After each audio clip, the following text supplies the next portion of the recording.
Okay. The plan for today is to work through sections 4.2 and 4.3 on multiplying and dividing fractions and on multiplying and dividing mixed numbers and complex fractions.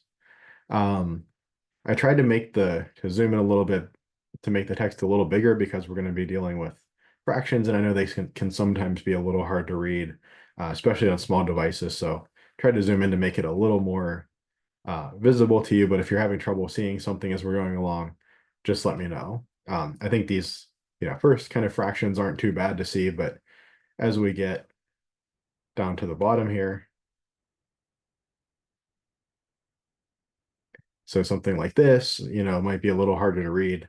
So if you're having trouble reading any of this, let me know. The quote of the day today is that one physical test is worth 1,000 expert opinions. And this just is kind of a reminder that as it's often called, the hard sciences like physics and chemistry, things that are very much tied to kind of nature and like hard reality rather than like, more of the soft sciences like economics, things like that, that are more based around people. Um, the kind of fundamental arbiter of truth is a test, right? If you have a really nice theory, or if it makes sense that something should work this way in physics, or that these chemicals should react a certain way and give you some product, it doesn't matter, who the person is that's saying it, how famous they are. It doesn't matter how nice the model is or how much it seems like it should work that way. If you run the experiment and that doesn't work, then the model is wrong, right? Reality isn't wrong, the model is always wrong. And this is kind of in contrast to mathematics. So I think one of the important things that really is not taught in mathematics, up until probably an advanced undergrad level, is that mathematics really it's really about the logic, the structure of the arguments and so on, and less about reality.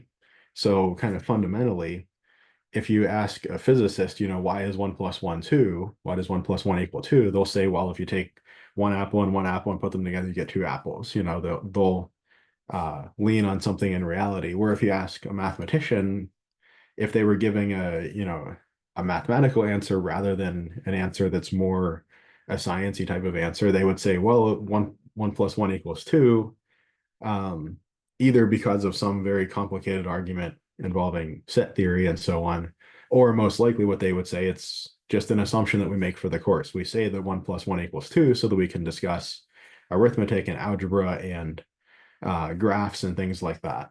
So maybe there are contexts where 1 + 1 equals 2 isn't a great model for things in the real world, like binary arithmetic or, clock arithmetic, where like 12 hours plus 1 hour equals 1 o'clock and, not 13 o'clock. So things like that.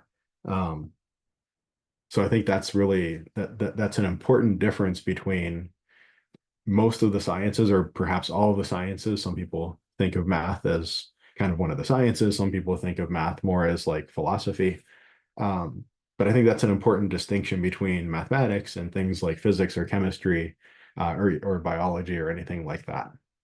That the physicist, the chemist, the biologist is always going to look to experiment and real world evidence to test their theories. And mathematics is just kind of interested in developing more tools. Now, of course, practically speaking, mathematicians want to make money and, be able to buy food and so on. So we tend to try to make tools that we think people are going to be interested in or use or be willing to, pay us to provide for them. So there's certainly a bias towards applied math for that reason. But strictly speaking, in the strictest sense, you know, a mathematician's answer to why do you say that this thing is true, is either, well, we just assume it to be true, or, well, we can go to this more fundamental assumption and prove that it's true. Mathematicians, strictly speaking, would never appeal to the real world to argue for the truth of a mathematical statement. Um, Now, that being said, mathematical statements are very abstract and very difficult to comprehend. So the flip side of that is, because we use mathematics to model a lot of things in real life, if we want to understand the abstract mathematics better, sometimes we can start with the real life examples and use them to understand the models. That, of course, has its limitations, but sometimes that's a powerful and useful tool. So we don't want to lose sight of what the mathematics is, but at the same time, we can uh, kind of take a bit of a hint from the hard sciences and use this to help us out every once in a while by appealing to the real world to help us understand the abstract mathematics a little bit better. Okay, so moving on to section 4.2, multiplying and dividing fractions.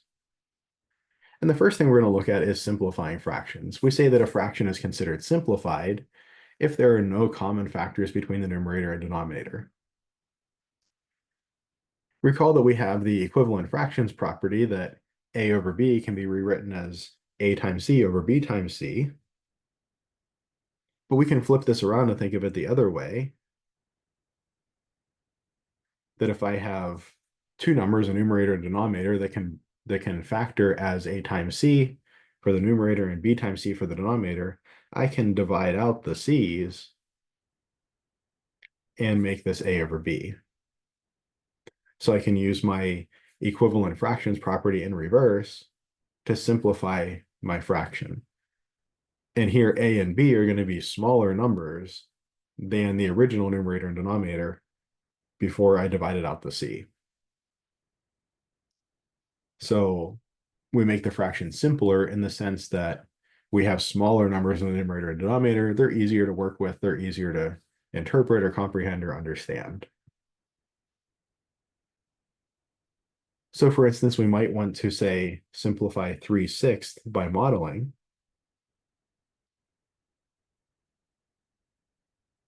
So I might take my pizza analogy, split it up into 6 equal slices,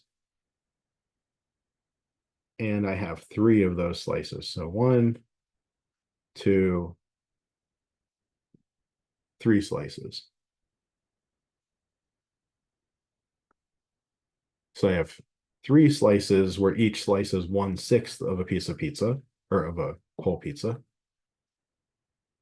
But I could reimagine this pizza as, instead of being divided in 6, it could be just divided in half. And I could have, one half over here, a second half over here, and the amount of pizza that I have is equivalent to 1 slice, where each slice is a half of an entire pizza. So we thought of this modeling being able to go back and forth between equivalent fractions last time. And we see that, practically speaking, 3/6, well, I could write this as 1 times 3. I could always write a number as 1 times itself. And I could write 6 as 2 times 3. And now I have this a times c over b times c kind of situation. I can divide out the 3's because the 3 is multiplied in the numerator and the denominator, leave me with 1/2. I can get there by modeling, or I can get there by using the equivalent fractions property.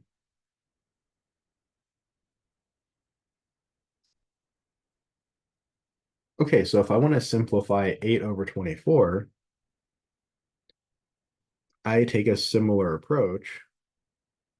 I don't want to model for this one because that's just a lot of slices of pizza to draw out and takes quite a while.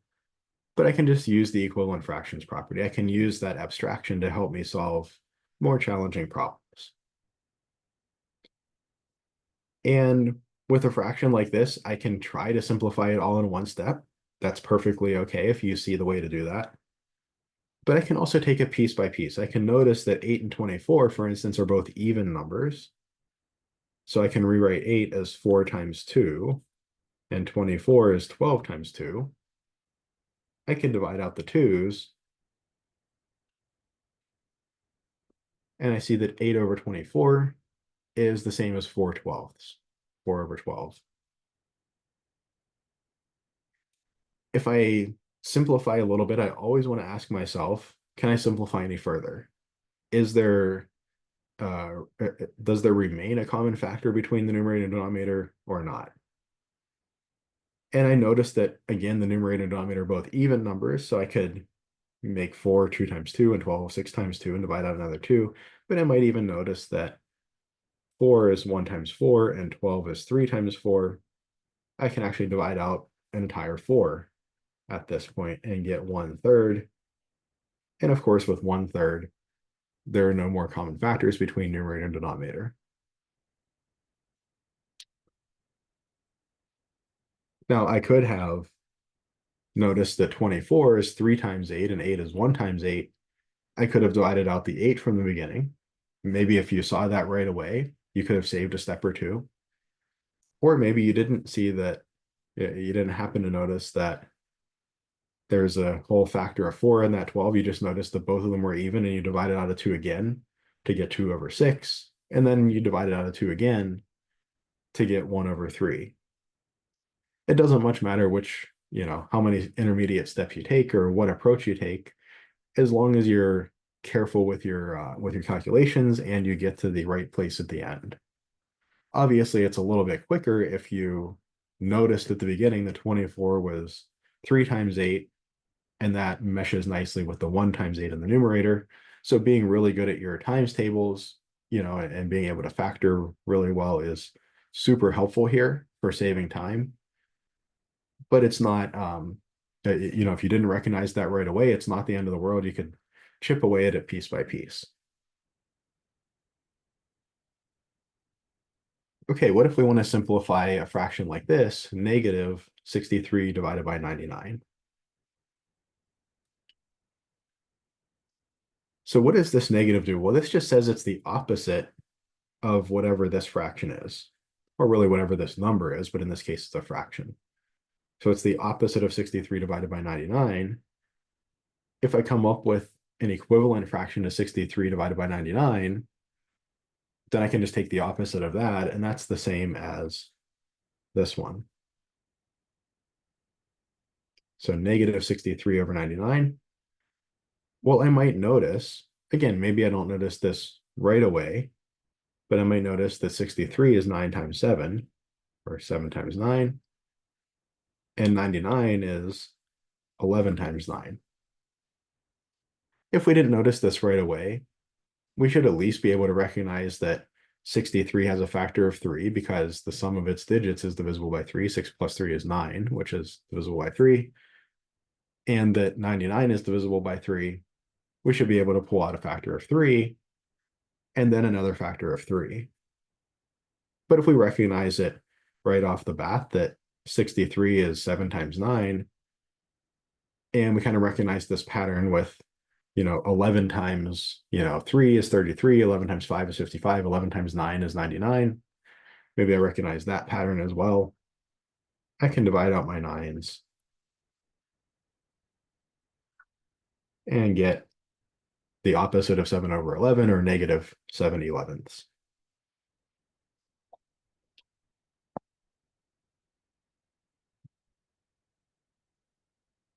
Okay, so let's look at 182 divided by 294.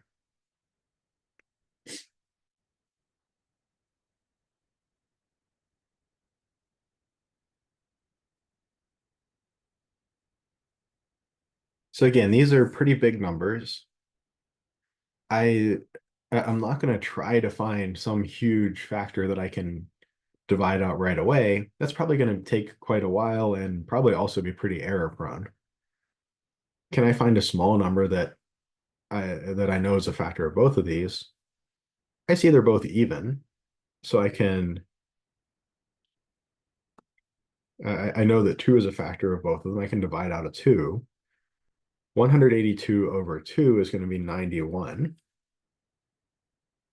If I didn't see that right away, I can always do 182 divided by 2.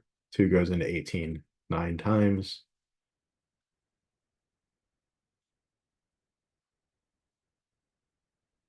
So I could always do the long division. Nothing wrong with that. And 294, well, that's like almost 300, and 300's 2 times 150. I need to take away 6, or that's 2 times 3. So I think this is 147. And if I multiply these out, 147 times 2, I do end up getting 294. I can divide out my 2's. Now I have 91 divided by 147. These aren't even numbers, so 2 is not a factor. 3 is not a factor of at least 91. Well, because for one thing, 3 times 30 is 90 with 1 left over. We can see that. Or we can see that 9 plus 1 is 10. 10 is not divisible by 3. Since the sum of the digits is not divisible by 3, the number is not either.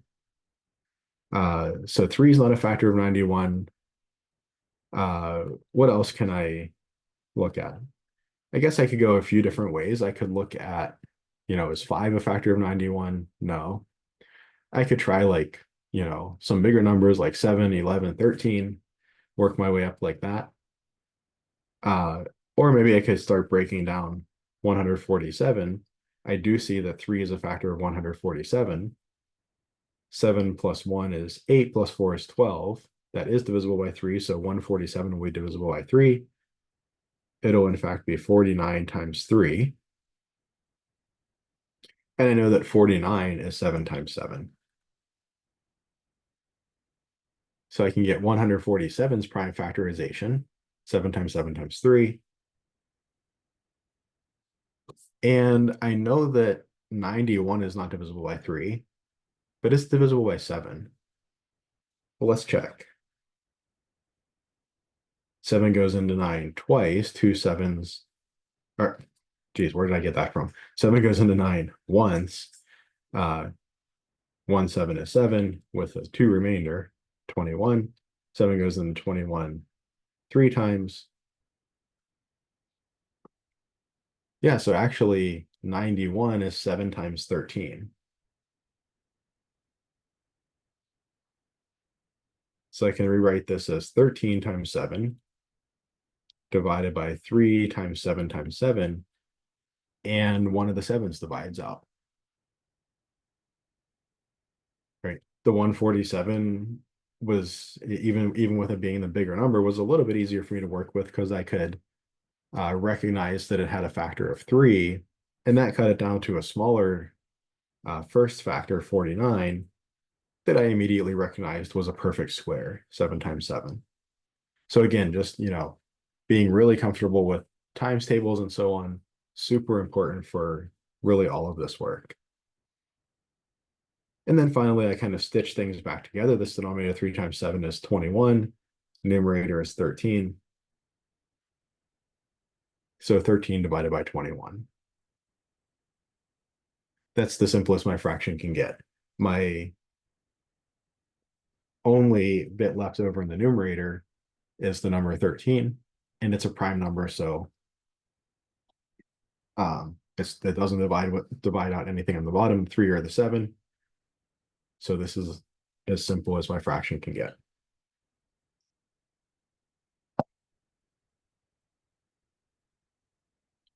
We can apply the same principle to more complicated looking fractions as well. Here we have a fraction with some variables in it. If I think of a fraction like 15 divided by 30,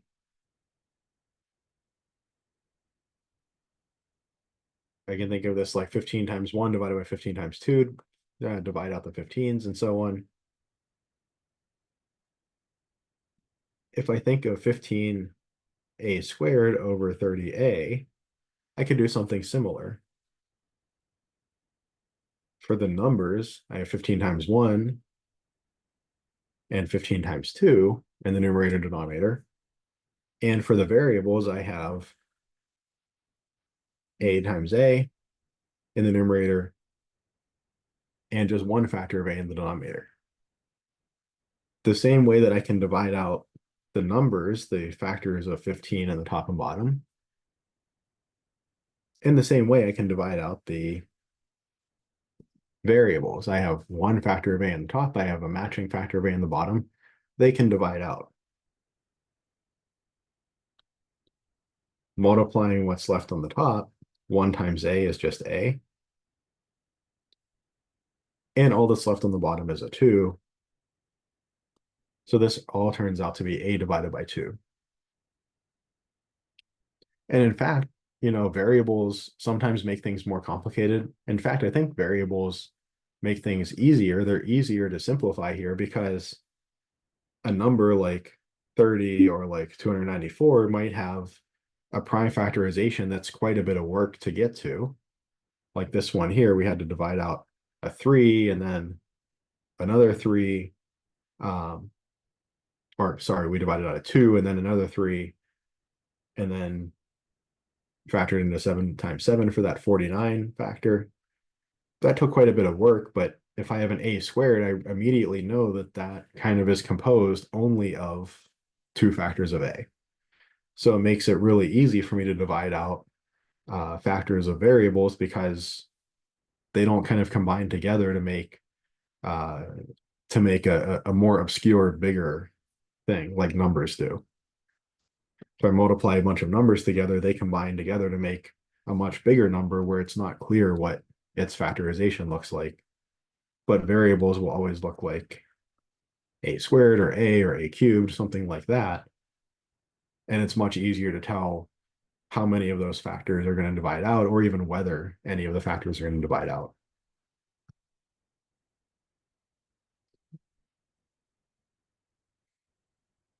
Okay, let's look at multiplying fractions. So suppose that I have this product 2 times 2/3. What do I mean by that? What I mean is that I have 2/3 and I have that amount. I want to double it. So I want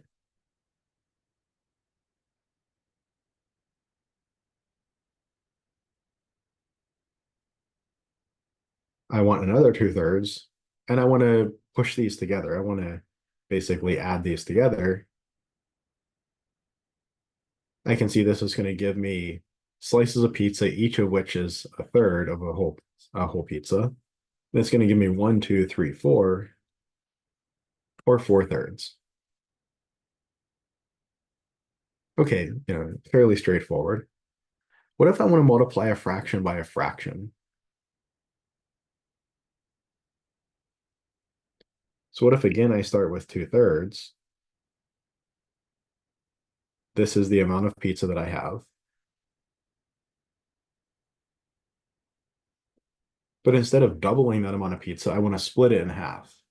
I have 2 friends. I want to give each of them 1/2 of the amount of pizza here.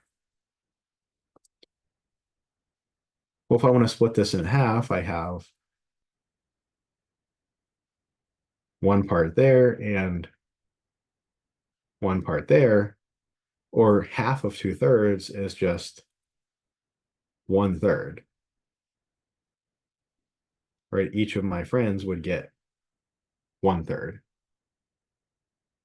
These little number ones are just indicating that I had one slice. Let me actually get rid of those. I don't want them confusing the issue.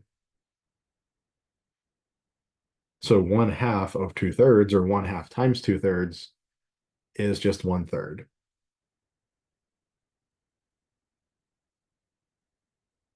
We have a fraction multiplication property that if we have the product of 2 fractions, a over b times c over d, we can just multiply the numerators together to get the new numerator, a times c, and we multiply the denominators together to get the new denominator, over b times d. Does that work up here?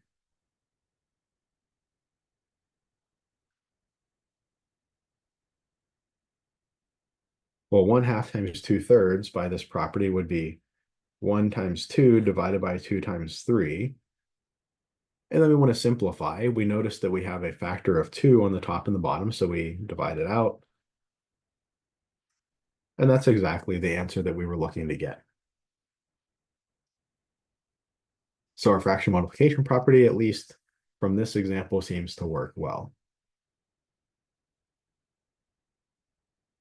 As kind of a side note, Note that negative a over b, the opposite of a fraction a over b, we can think of that as being negative 1 times a over b. This was a previous property that we had, was that negative a number is the same as negative 1 times that number. But negative 1, I can think of that as being like negative 1 divided by 1. And then I can use my fraction multiplication property to get to multiply a over b and get negative a over b. So the opposite of the fraction a over b is equivalent to negative a divided by b, and that's equivalent to a divided by negative b. What's the argument here? I could have taken a slightly different approach and said this is 1 over negative 1 times a over b, which gives me a over negative b. So in fractions, a super useful property is that when we have a negative fraction, that negative sign can be in front of the fraction overall, making it the opposite of the whole fraction. Or we can kind of attach it to the numerator or the denominator. We can take the numerator, make it the opposite of the numerator, the original numerator, and then divide by the denominator, or we can make the denominator the opposite. These all represent the same fraction. Really useful property to know. Okay, so again, well, we already did this one, 1/2 times 2/3, and we saw this was 1/3 by the fraction multiplication property. Now, one note, when we're dealing with fractions, anytime that we do an operation, whether it's multiplying, dividing, adding, subtracting, it always comes along with the connotation that we want to do that operation and then simplify the fraction. We always want to divide out. We always want to divide out common factors when possible. So with things like improper fractions of mixed numbers, sometimes we want to convert to mixed numbers. Sometimes it's more useful for us to keep it in the improper fraction form if we're continuing to work with it. But we really almost always want to simplify fractions when we can. We always want to bring that complexity down before we do another operation and make things more complex again. We'd rather deal with smaller numbers than larger numbers. So rather than dealing with, say, 2/6, I'd rather deal with 1/3, just more manageable numbers to deal with for whatever, operation I might be doing in the future with this product.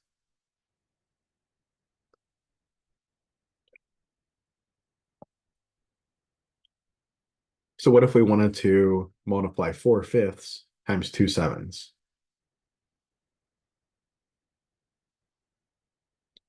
Well, again, we just use our fraction multiplication property. We multiply the numerators. That's the new numerator. We multiply the denominators. That's the new denominator. I noticed that 4 breaks into 2 times 2. That's its prime factorization. The numerator has 3 factors of 2. The denominator does not have any factors of 2.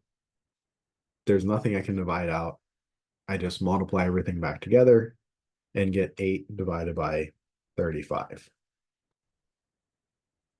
And that's my answer for this one. Nothing really divided out. So I just multiply the numerators together, get the new numerator. Same for the denominators.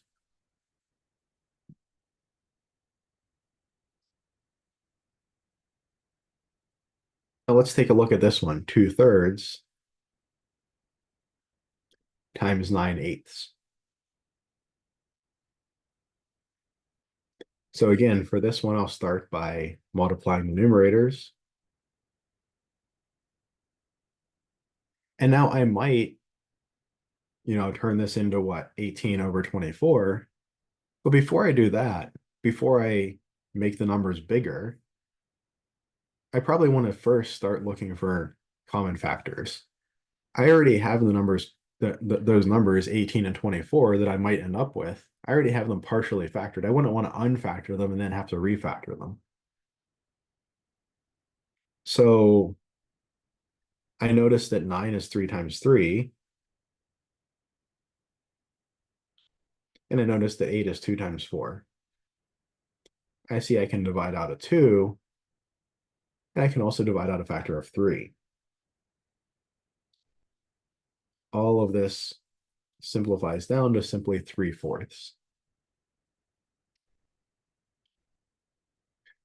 Right, when I multiply together, I naturally already have the big number that I might end up with. It's possible that nothing ends up dividing out and I have to multiply together and get a big numerator and big denominator. But before I multiply them together, I already have those bigger numbers partially factored naturally as a result of doing my multiplication. I might as well leverage that. I might as well take this opportunity to look and see if there are any common factors. I don't want to multiply them together, get big numbers like 18 over 24 that are bigger numbers than 2, 3, 8, and 9, and then have to break those down again. I'd rather continue breaking these apart into a prime factorization or something where I can clearly see that there is a common factor, divide out any common factors, and then once I've divided out all the common factors, I've gotten the numbers as small as I can get them. I've gotten rid of as much kind of excess as I can. Then I'll go and do any operations that need to be done. In this case, we were just left with 3/4, but sometimes we do just have to multiply numerator and denominator, and that's the fraction we end up with. Sometimes we do end up with fractions with big numbers in the numerator and denominator, but sometimes they simplify down pretty nicely.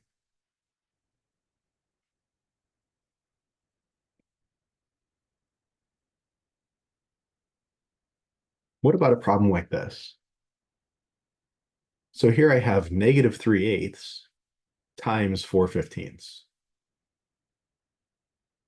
How did I approach this in something like integers if I wanted to multiply two integers together?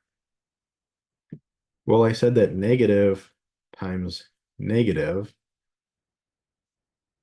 gives me positive, and negative times positive gives me negative. Right? If they have the same signs multiplied together, it gives me a positive on the output. And if they have opposite signs, it gives me a negative on the output. So I know that my answer is going to be negative something. And that something is just going to be the product of the two things as though they were positive. In other words, how I can kind of think of that is this negative sign just kind of comes along for the ride. So it's just negative. If I was going to multiply these fractions, I would multiply the numerators, and I'd multiply the denominators to get the new numerator and new denominator. Now, again, I don't want to multiply these together and then have to break them apart later on. I'll continue breaking them down. 3 is a prime number, 4 is 2 times 2, and 8 is 2 times 2 times 2. 15 is 3 times 5. I see I can divide out 2 factors of 2 from the numerator and denominator, and a factor of 3. I forgot my negative. My negative has to come along for the ride. And the denominator, I get a 10. What happened in the numerator? Everything went away in the numerator. I might be tempted to write like a 0 here. But remember, when I'm multiplying all this stuff together, I always kind of implicitly have a times 1 there. Sometimes it's good to write it explicitly. A lot of times writing a times 1 like that just as clutter, it just gets in the way.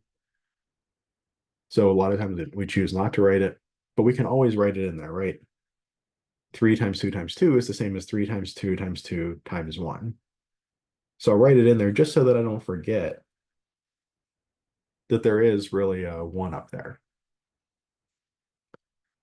If I made a mistake and I forgot to write that and I ended up getting a 0, a reasonability check shows me that this is wrong. if I look at my answer, I say, well, wait, 0/10, that's like if I take a slice of pizza, cut it into 10 pieces, and 10 slices, and I have 0 slices of pizza, right? This would just be 0, but pretty clearly this number is not 0. So if I made that mistake and forgot to write my 1 there, got a 0, if I just, step back for a second and think, is the answer that I got reasonable? And the answer is no. That wouldn't be reasonable. But 1/10, this is a negative number. This is a negative number. Looks like it could be reasonable.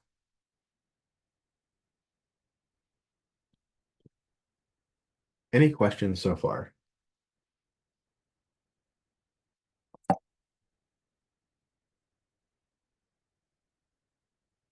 What if I have a whole number or a natural number or an integer times a fraction? How do I handle that?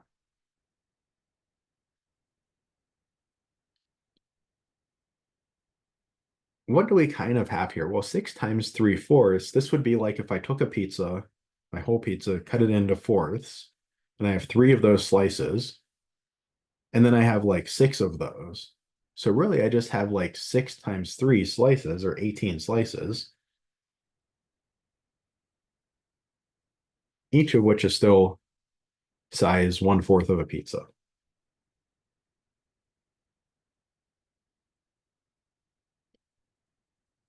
So thinking of the pizzas kind of, and we haven't simplified this, but I'm just showing this. Thinking of the pizza analogy kind of makes this make sense. How does this fit in with that fraction multiplication rule? Well, I could think of 6 as being 6 whole pizzas, or 6 pizzas where each slice is 1 whole pizza. I could think of the whole number 6 as the fraction 6 divided by 1.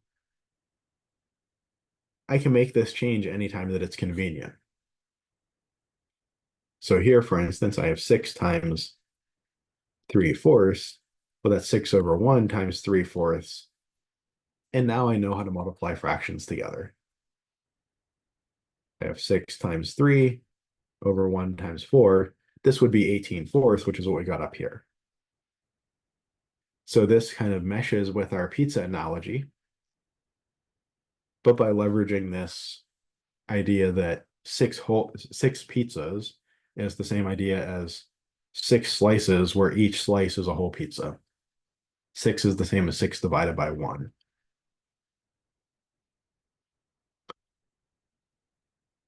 But now if I'm going to do this multiplication, I probably don't want to stop here. I probably don't want to leave my answer as 18/4.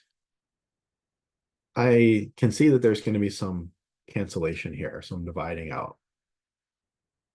Sometimes what I can do, if I can just see what the factors are, if I can see, okay, there's going to be a common factor of 2 in both the 6 and the 4, I can take a little bit of a shortcut. If this is your, first couple of times doing these problems, write everything out carefully, be really careful with it. If you're not comfortable taking the shortcut, don't take the shortcut. That's perfectly fine. But I might recognize after doing this several times and kind of seeing these patterns, okay, there's a factor of 2 in the 6. There's a factor of 2 in the 4. I can just kind of divide out that factor. And I see that when I divide out the factor of 2 in the 6, I have a factor of 3 left over. When I divide out the 2 in the 4, I have a factor of 2 left over. So this would be 3 times 3 is 9 halves. Now, what's the step that I skipped there? Let me come up here and write it out carefully.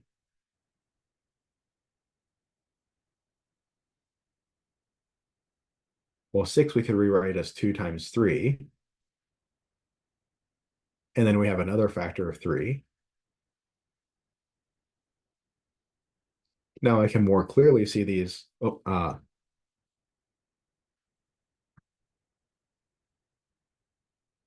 Copied it down wrong.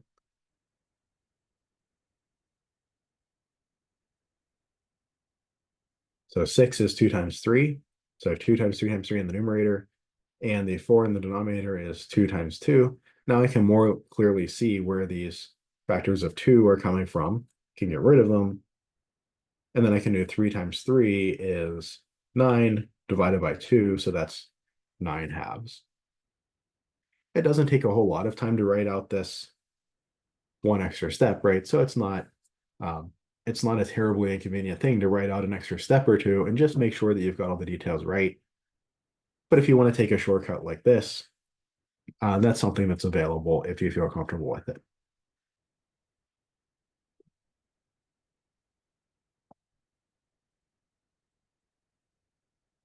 And then last but not least, what if we have something like this? Multiply 2/3 cubed.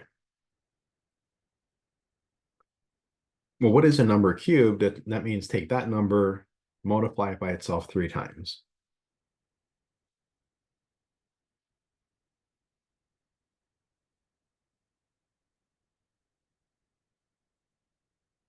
What does our fraction multiplication property say about the product of, say, 3 fractions? Do you think this generalizes? If I have a over b times c over d times e over f, well, here I could just look at these 2 fractions first. I can use my associative property of multiplication, and I see that these are going to turn into a times c over b times d. And now I'm left with just 2 fractions multiplied together. I multiply the numerators, a times c times d, multiply the denominators, b times d times f. So yeah, it does seem to generalize to more than 2 fractions. If I have 3 or 4 or 5 fractions all multiplied together, I can just multiply all of their numerators together to get the new numerator, multiply all the denominators to get the new denominator. This idea generalizes to more than just products of 2 fractions, but products of 3 or more fractions.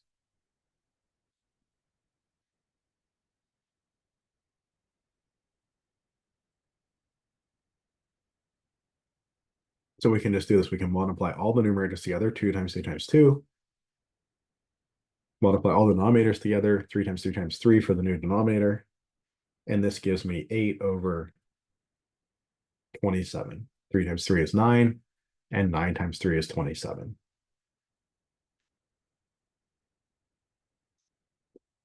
Right. There was nothing divided out here because my numerator is all prime factors of 2, and my denominator prime factors of 3. No, nothing to divide out there. Any questions so far on this?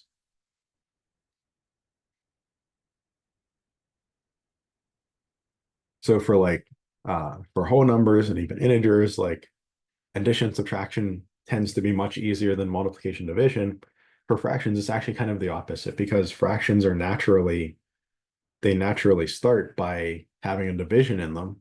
Multiplication division of fractions works actually pretty nicely. It's addition subtraction of fractions where we have some complications because now we're kind of mixing different levels of the order of operations. But multiplication division of fractions works pretty nicely. Okay, so now let's look at finding reciprocals. If we're given a fraction a over b, and we're asked to find its reciprocal, all that means is swap the numerator and denominator.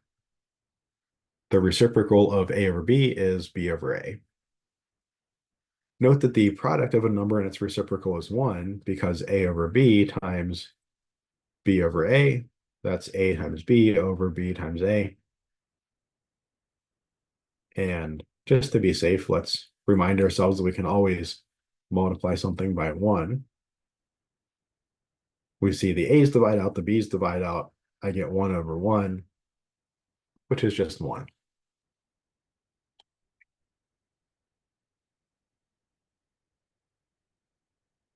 So if we want to find the reciprocal of, say, 2/3,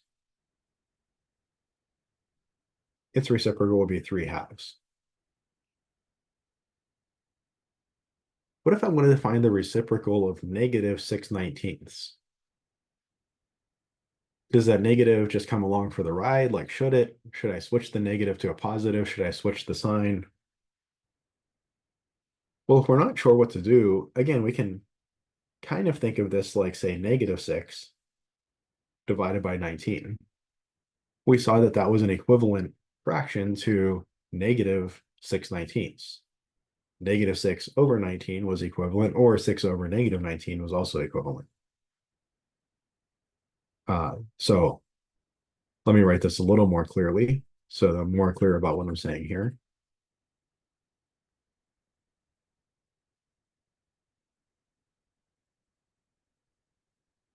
So -6/19 is -6/19,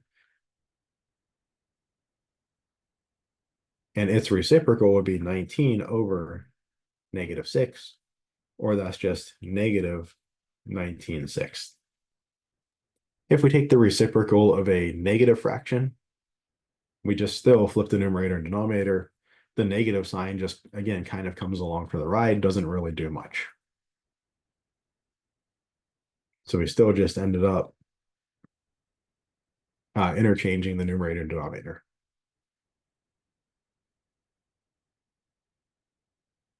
And then what's the reciprocal of 3? Well, remember that 3 equals 3 divided by 1. I could think of it that way. That's a super useful thing to always remember. And its reciprocal is 1/3. So the reciprocal of 3 is 1/3.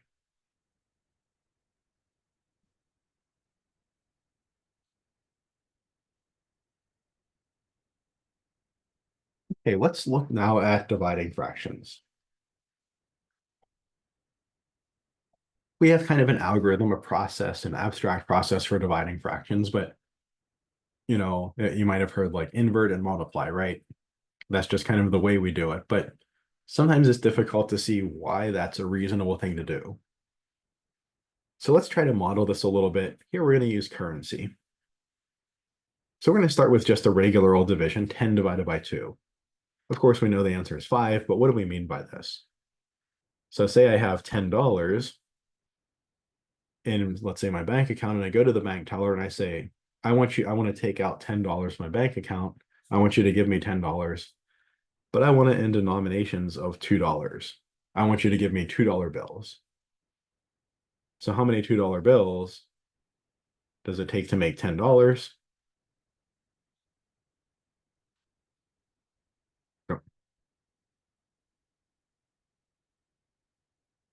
I need 5 $2 bills. 5 $2 bills makes $10. So 10 divided by 2 equals 5. Splitting $10 into $2 bills means I need 5 $2 bills to make $10.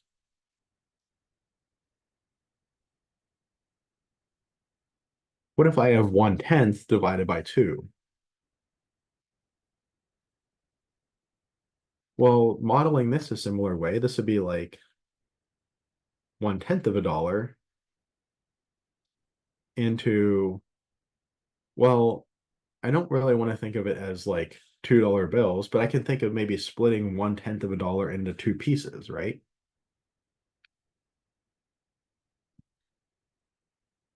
Into 2 pieces. I have like one bag and another bag, gift bags for, a niece and a nephew or something like that.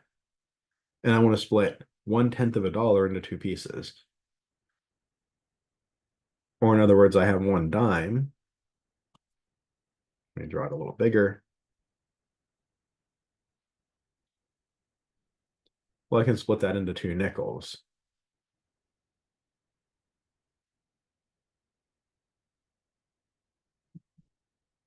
A nickel is 1/20th of a dollar.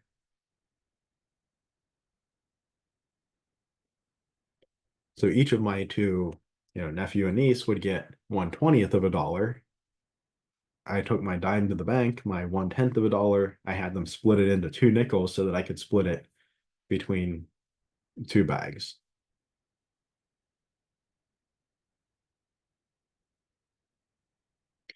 What if I did this the other way? What if I said I have $2 and I want to split it into dimes, split into dimes, or changed into dimes. So how many dimes would I need? So dime, or 1/10 of a dollar. How many dimes would I need? How many 1/10 of a dollars would I need to make $2?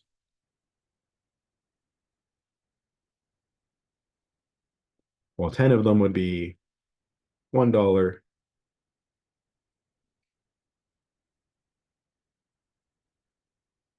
10 more would be one more dollar. So I need 20 dimes to make $2, right? 20 dimes, 20 times 1/10 gives me $2. So if I want to split $2 into dimes, then I would need 20 dimes.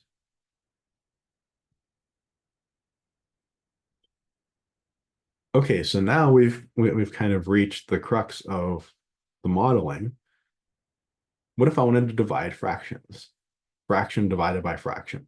This looks very strange, right? Even this looks pretty strange.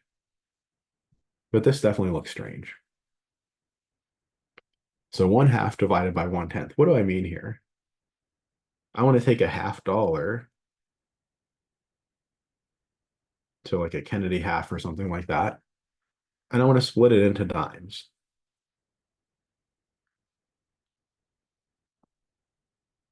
If I take my $half to the bank and give it to the teller and say, give me a bunch of dimes in exchange, how many dimes are they going to give me?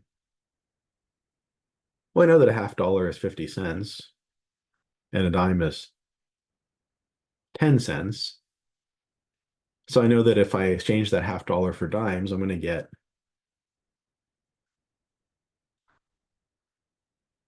5 dimes being equivalent to $1/2.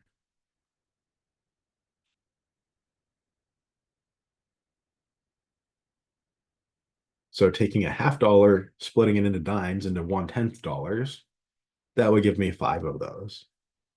So 1/2 divided by 1/10, a $half, split into increments of size 1/10 of a dollar, that's 5 of those. So one Kennedy $half is the same value as 10 dimes. Any questions on this? So this is kind of our modeling here.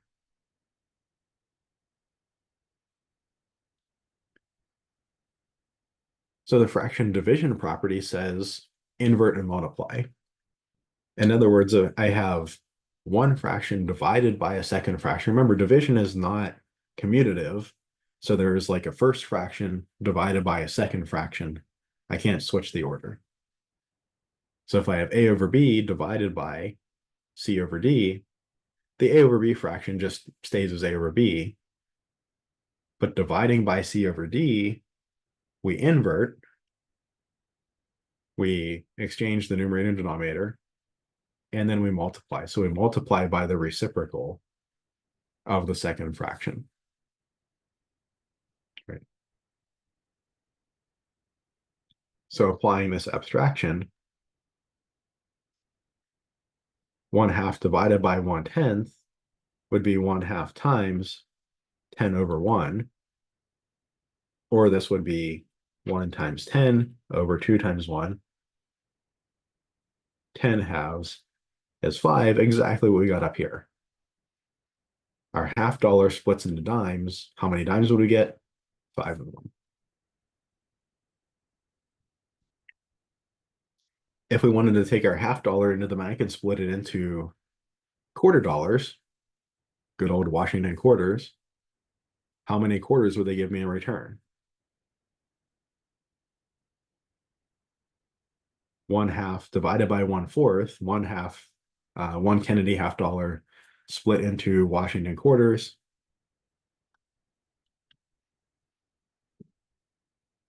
We multiply by the reciprocal, 1/2 times 4/1. 4 divided by 2 is 2. That Kennedy half would get me 2 Washington quarters. So 1/2 divided by 1/4 is 2. There are 2 lots of 1/4 and 1/2.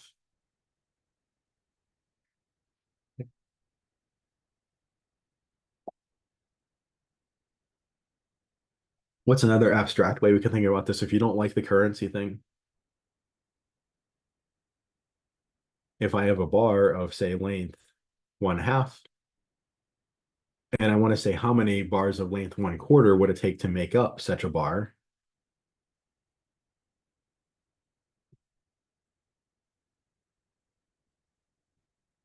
It would take 2 of those. Now, why is that? Well, because we think of having like 1 bar that's of size 1, a 1/2 bar, it takes 2 of those to make up a whole bar, and a 1/4 bar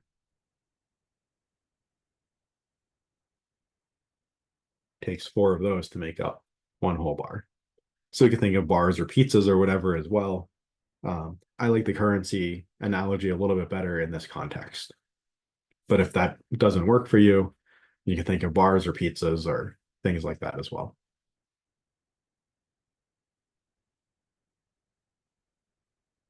Okay, again, if we have a negative fraction, say divided by another, say, positive fraction or even another negative fraction, what do? Well, we just take our same procedure from before. The quotient of 2 negative numbers, or sorry, the quotient of 2 numbers with the same sign, both positive or both negative, is going to be positive. And the quotient of 2 numbers with mixed signs, one negative, one positive, is going to be negative. So I know I end up getting an answer that's negative. What's the value of my answer? 4/5 times, I'm dividing by a fraction. Instead, I multiply by the reciprocal, 7/4. Again, if I have negative a product, that's just negative 4 times 7 over 5 times 4. The 4's divide out, and I get negative 7/5. And that's about the best I can do. Suppose if I really wanted to, I could write this as negative 1 2/5. If I wanted to make it a mixed number, either would be acceptable. Any questions so far?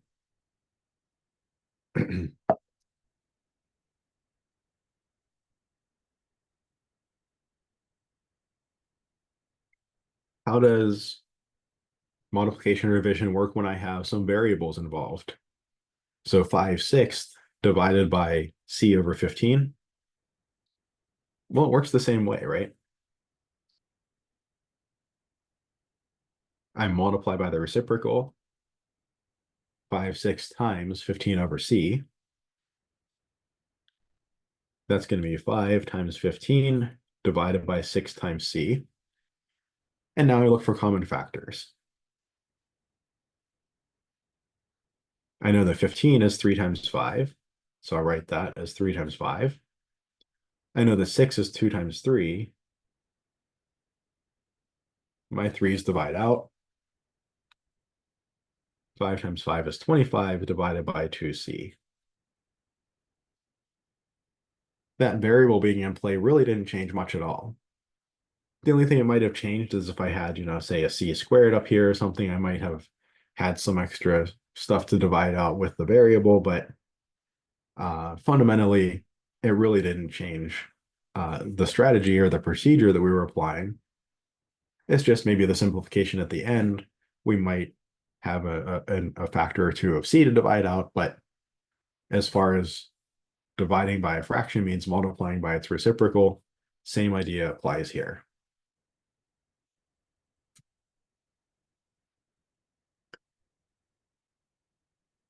What if I have a problem like this? Divide -5 divided by 1/2. So at first glance, this looks kind of complicated. We could model this in terms of currency, maybe with -5 being like I owe somebody $5. How many Kennedy halves would I have to pay them to satisfy that debt? But again, we can just think abstractly. -5 is the same as -5/1 divided by 1/2.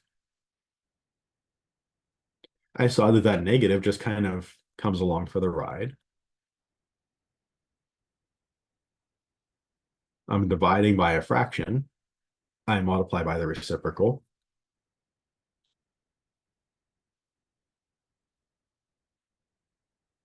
And this all just comes out to be 10/1 with a negative in front, or just -10.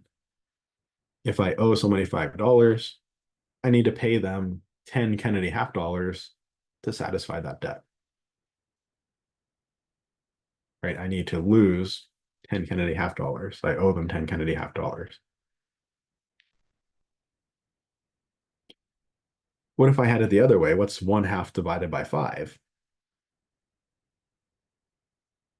Well, I do the same trick, right? This is just 1/2 divided by 5/1.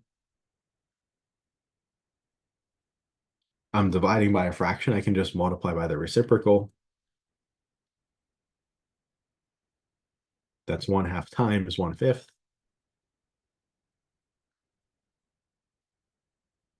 My fraction multiplication property says I multiply the numerators together to get the new numerator, multiply the denominators together to get the new denominator. Same thing for the denominators. Nothing is going to divide out here, so I just get 1/10.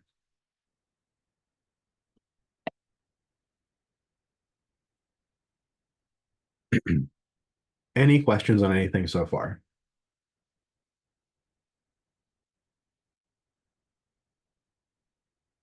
Questions on anything in 4.2? So multiplying, dividing fractions, not too bad. It works pretty nicely. What if we want to multiply and divide, say, mixed numbers or complex fractions? Well, we see that multiplying and dividing fractions works really nicely. Mixed numbers are kind of complicated, right? This is like 4 plus 3/8, and all of that times 7/10. That's pretty complicated. So really, what do? Well, we just convert our mixed number to an improper fraction, and then we do what we did in section 4.2. We convert our mixed number to an improper fraction. We do whatever we need to do kind of over in the pure fractions world, where these multiplications and divisions work nicely. We do some simplification, and probably, I mean, morally speaking, like if you're given the question in a mixed number form and you get an improper fraction at the end, probably should convert back to a mixed number. That kind of feels like the right thing to do. So if I want to simplify 4 3/8 times 7/10, I don't want to just jump in and start multiplying things, right? I do not want to do something like this, 4 and 3 times 7 over 8 times 10 or something, or, 4 and 21 over 80. I don't want to do that, because that neglects the fact that this mixed number, 4 and 3/8, that whole thing really kind of is inherently tied together. I can't just take the 3/8 and treat it separately.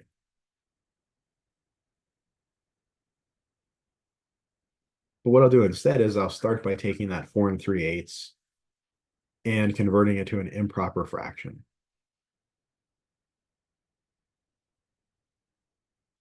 I know that to do this, I multiply 8 times 4, add 3.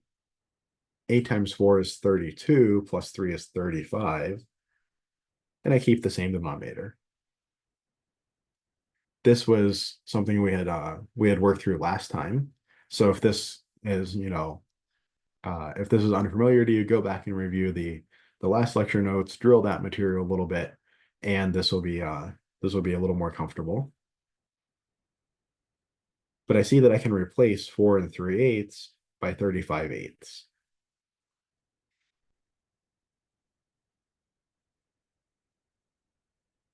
So this ends up being 35/8 times 7/10. Yep. And now I just have the product of two fractions.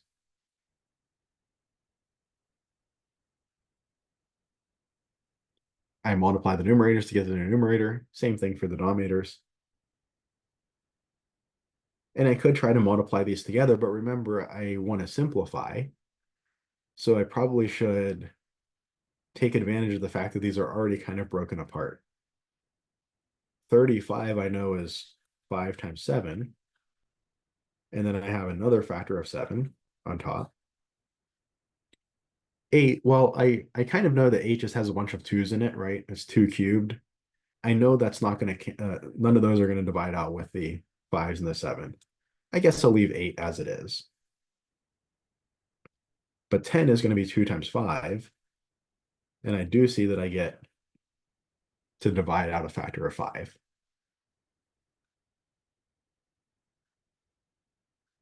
So this is all going to be just the fraction 49 divided by 16, or 49/16. The 7 times 7 left on the top gives me 49, and the 8 times 2 on the bottom gives me 16. Now, again, I was kind of, given the problem not in improper fraction form, I was given it in mixed number form. I probably ought to report it back in mixed number form, right? If for some crazy reason this recipe called for 4 3/8 cups of flour, and I wanted to make 70% of the recipe, 7/10 of the recipe. And I mean, I kind of want to know how many whole cups and how many fractional cups of flour I need to put in there, right? So converting 49/16 back into a mixed number, what do I do? Well, 16 times 1 is 16, times 2 is 32. 16 times 3, well, I think that's 48. And that takes me pretty close to 49. So I see that 49 is 16 times 3 plus 1. Or 49/16 is 3 and 1/16. Again, converting from improper fractions back to mixed numbers, something we talked about last time. So if this last step is really not making sense for you, again, go back, review that last lecture, drill some of those mixed number to improper fraction conversion problems back and forth, and that'll make it make a lot more sense. So I know that this is fairly new material and not easy material that we just covered last time. So if you're not completely 100% on this, don't feel like you've missed something. But just make sure that you do, drill both of these directions if you're not comfortable with that yet.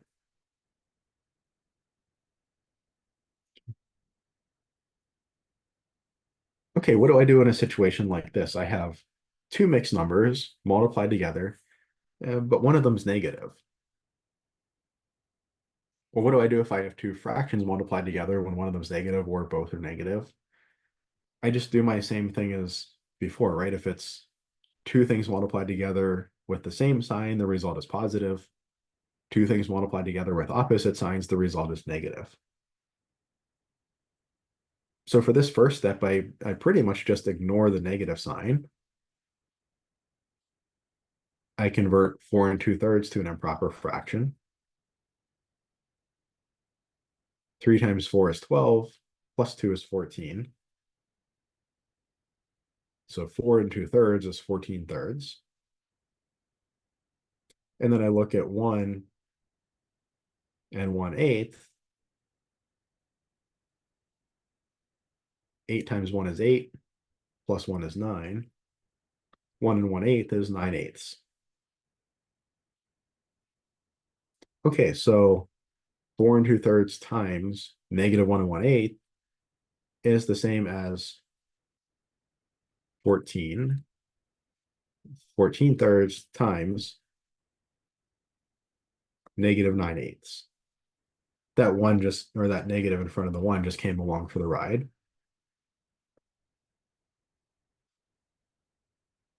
Or this is just going to be negative of 9 times 14 divided by 3 times 8.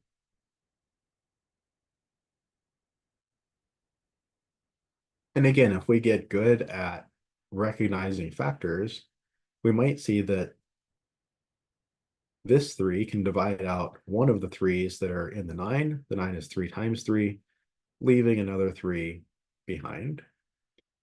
One of the factors of 2 and the 8 can divide out, leaving a 4, and the factor of 2 and the 14 can divide out, leaving a 7. Giving me 7 times 3 is 21 over 4 with a negative. When you get good at this, you can definitely take that shortcut. In the meantime, let's go through the details and write everything out. So if you were able to do this, if you were able to follow that, great. You're probably ahead of the game at this point as far as recognizing when factors divide out.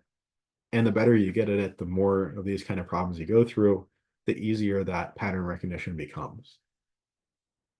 But if you haven't recognized that, if you didn't recognize that, not a problem. I see that 9 breaks into 3 times 3.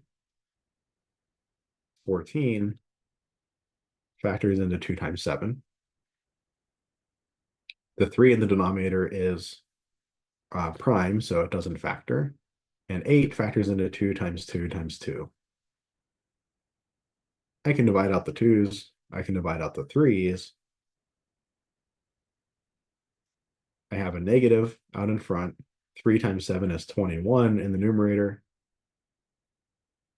2 times 2 is 4 in the denominator. So I get the same answer either way, right? One extra step of writing some things out. But if that helps you to get the right answer, helps you to kind of keep track of everything, that's probably a good trade-off. We don't want to take shortcuts that lead to us making more errors, right? We'll either get questions wrong in an exam, or we'll end up, the little bit of time that was saved in taking that shortcut in the 2 problems that did work, that's going to be more than offset by the time spent on the 3rd problem where it didn't work, and then you have to go back and try to figure out what was messed up and all of that, right? So kind of by default, I would say write everything out, take your time, be careful, write out an extra step or 2. It's probably well worth it most of the time.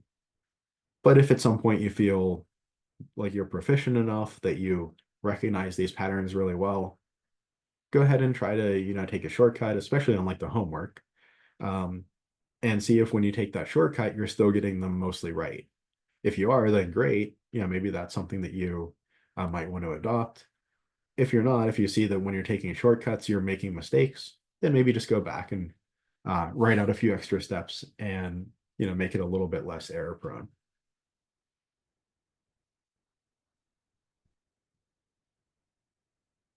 All right, what if we have division with mixed numbers? Well, same thing. We know division with fractions works pretty nicely. We just invert the second fraction and multiply. Well, we just do the same kind of setup here as we did in the last one.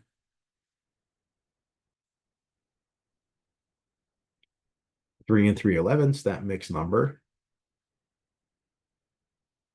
ends up being 11 times 3 is 33, plus 3 is 36 elevenths. That's what it is an improper fraction. So really what I'm asking is, what's negative 12 divided by 36 elevenths?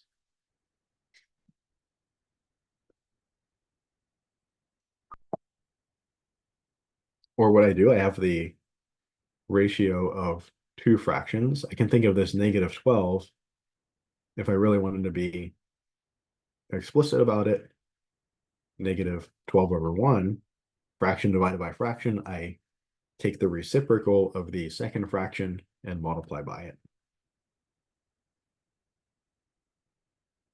So I change my division to a multiplication. I change my second fraction to its reciprocal. Switch the numerator and denominator. Or sometimes we just say invert and multiply. But it is very important that you invert the correct one. You don't want to invert the first fraction. That wouldn't give you the right answer. So this gives me negative 12 times 11 over 1 times 36. And I might even recognize that 36 is just 12 times 3. So I could actually divide out a whole 12 there. Right? What did I do there? I'm looking at my numerator and trying to see what fits nicely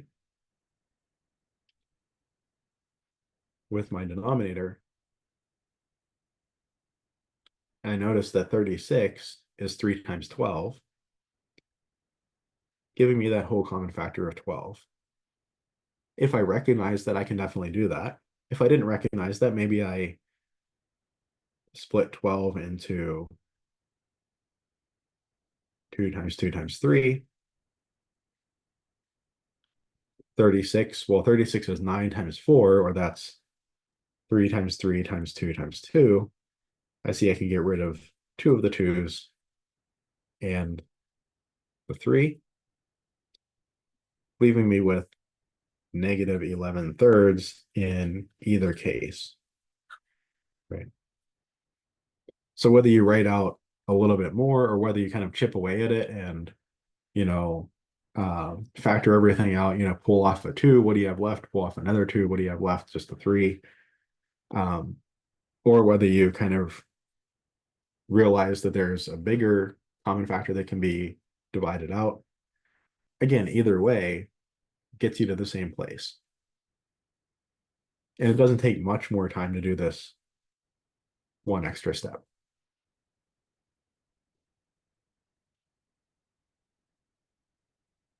And then what if we have two mixed numbers divided by one another? So the ratio of two mixed numbers. Well, again, same strategy here. It looks a lot more complicated, but it's really the same strategy. 6 3/8 convert it to an improper fraction. So 8 times 6 is 48, plus 3 is 51. 2 1/8 convert it to an improper fraction. 8 times 2 is 16, plus 1 is 17. We have 17/8. And 6 3/8 divided by 2 1/8 becomes 51/8 divided by 17/8. Or, well, again, I just have a ratio of two fractions now. I invert the second one and multiply. 51/8 times 8 over 17.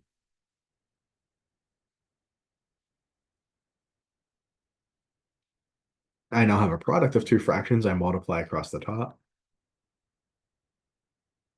multiply across the bottom. I see that the 8's divide out pretty clearly, right? We see that factor there very clearly. And 51 divided by 17, well, 17 times 3 gives me 51. This just gives me the number 3 at the end. So 6 3/8 is 3 times 2 1/8.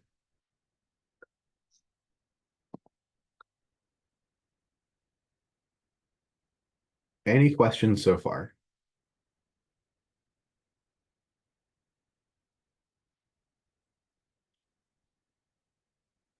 Okay, so then moving on to our next topic. So here we're looking at simplifying complex fractions. These are fractions. So a fraction has a numerator and denominator.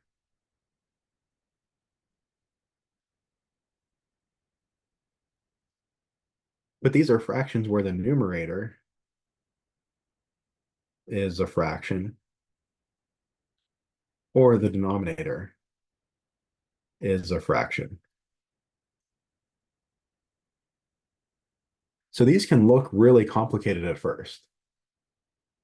So this is a fraction that has a fraction in its numerator or in its denominator, or perhaps both.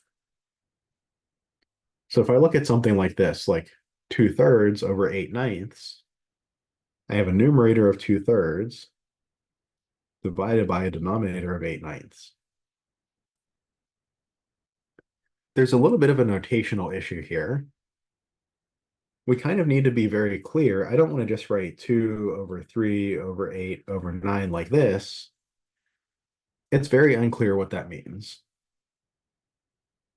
I want to make sure that at the very least, I have one fraction line that's bigger than the others so that I know that, okay, this is like the overall numerator and this is the overall denominator. Typically, I would lean toward actually explicitly writing the parentheses in a situation like this, just so that I don't mess up, what's associated with what.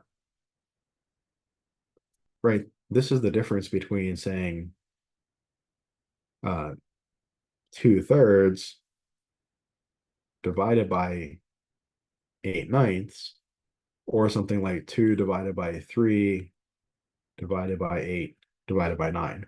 Those are two different things. This parentheses here says I have to do this division, not doing division left to right. I have to do this division first. But if I don't have that parentheses, then I'm not imposing that restriction. So this is not the same as like 2 divided by 3 divided by 8 divided by 9, something like that. So you really should never see something written like this. But practically speaking, sometimes it can be really hard, depending on the typesetting, to see which fraction bar is bigger or smaller than the others. So I tried to make it pretty clear here, but sometimes you'll see, oops, if I hadn't taken as much care to write this nicely, right? Sometimes you'll see something like this, and it's really hard to tell, like, is that line between the 3 and 8 really bigger than the other lines?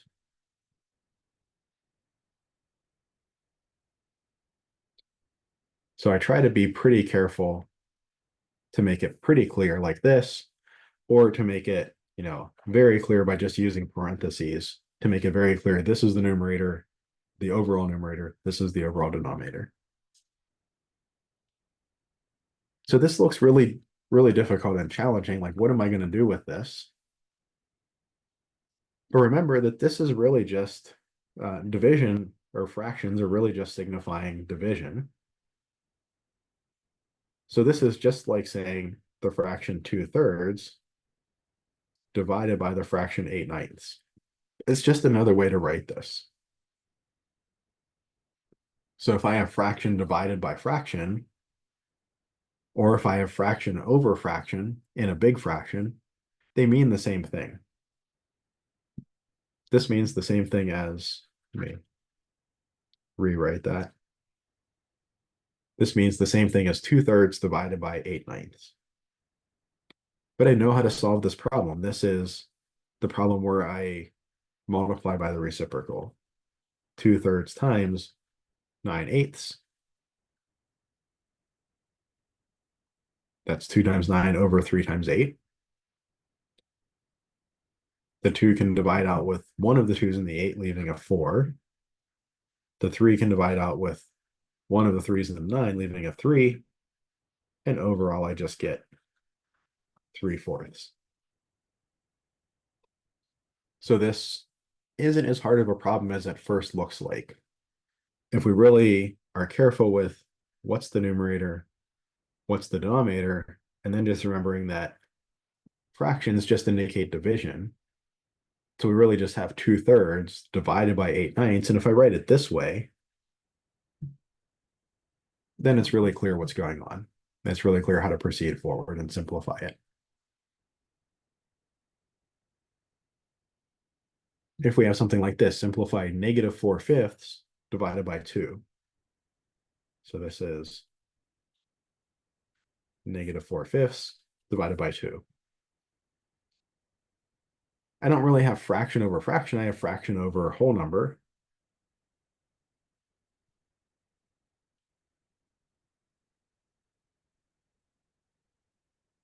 But I can really think of that too as like a 2 over 1 and go from there. Or I could split this out right away and negative 4/5 divided by 2 like that. I could do that. Or I have negative 4/5 divided by 2 over 1 if I wanted to make it even more clear. But I know how to solve this problem as well. Again, I multiply by the reciprocal, negative 4/5 times 1/2, or that gives me negative of 4 times 1 over 5 times 2. The factor of 2 in the denominator divides out with one of the factors of 2 in the 4 in the numerator, leaving behind one factor of 2. And that gives me negative 2/5. So negative 4/5 divided by 2 gives me negative 2/5. That also kind of logically makes sense, right? If I started with like 4 slices of bad pizza sliced into 5 parts, and then I split them in half, I have two of those slices going to each of my, say, 2 friends.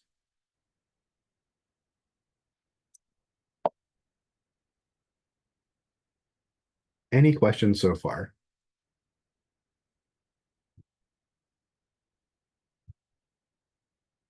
All right, what about something like this? 7/9 divided by 2 and 4/5.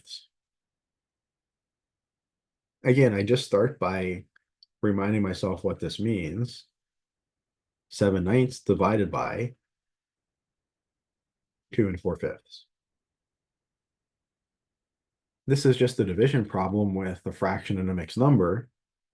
So I'll start by taking that mixed number, converting it into an improper fraction.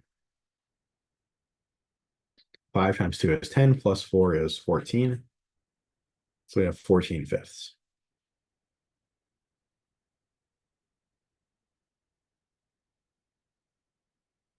We end up with 7/9 divided by 14/5. And again, we invert a multiply or multiply by the reciprocal. 7/9 times 5/14. I have my multiplication property for fractions.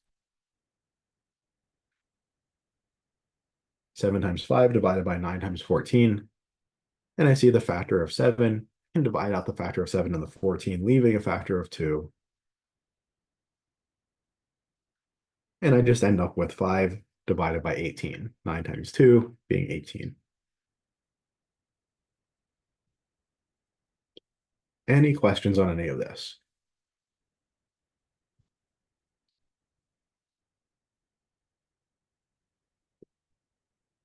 Okay, I think we got through an awful lot today. And I think we'll save this last little topic in this section for next time. And maybe next time we'll also start with just a review of a couple, come up with a couple of problems from these 2 sections next time to just quickly kind of review, get the ball rolling again, talk about simplifying some other types of fractions, and then move on from there in chapter 4. But again, I really want to point out that if some of the if some of this was confusing to you because of things like figuring out the prime factorization for these numbers in the numerator and denominator, or things like wherever we were at down here with mixed numbers, converting back and forth between improper fractions and mixed numbers, things like that. Over the next day or two, it would probably be a good idea to go back, review those sections, drill a few of the problems, make sure that you're kind of squared away on those sections. That's going to help an awful lot as we go through chapter 4. So particularly things like prime factorization and converting back and forth between mixed numbers and improper fractions. Those will help quite a bit. And then, of course, just reviewing some of the basics of fractions that we talked about in section 4.1 if that's what's kind of tripping you up, what does the numerator and denominator mean? Things like that. Maybe looking back to 4.1 would be helpful for that. Okay, let me stop the recording.